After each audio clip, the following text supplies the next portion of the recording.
Hello everyone, welcome to a new mini blog. তো আমি আগের একটি ভিডিওতে বলেইছিলাম যে আমরা সকলে মিলে যাচ্ছি ঘুরতে। সেদিন আমরা প্রথমেই চলে গিয়েছিলাম প্রিন্সেপ ঘাটে। ওয়েদারটা ছিল মেঘলা মেঘলা, বৃষ্টিও পড়েছিল, তাই ভীষণ সুন্দর লাগছিল গঙ্গার পাড়ে গিয়ে। ইচ্ছে ছিল আমাদের একটু বোটিং করার, বাট ওয়েদার যেহেতু খারাপ ছিল তাই আমরা কেউই সেরকম রিস্ক নেইনি। আর এই বোটগুলো টোটাল গঙ্গায় 30 মিনিটস ঘোরায়, আর এটার ফেয়ার হলো 500 রুপিস, সে যতজনই যাক না কেন।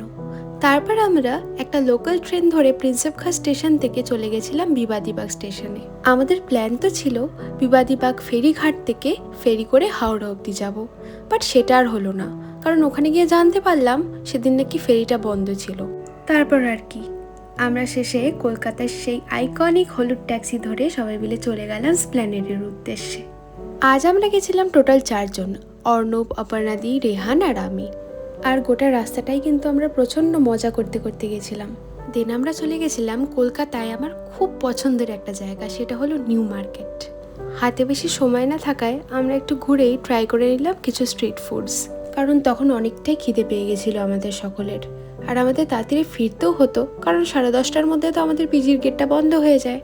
দেন আমরা বাড়ি আসার জন্য রওনা দিলাম। তো এভাবেই কাটলো আমাদের সানডেটা। থ্যাঙ্কস ফর ওয়াচিং, তোমরা সবাই ভালো থেকো।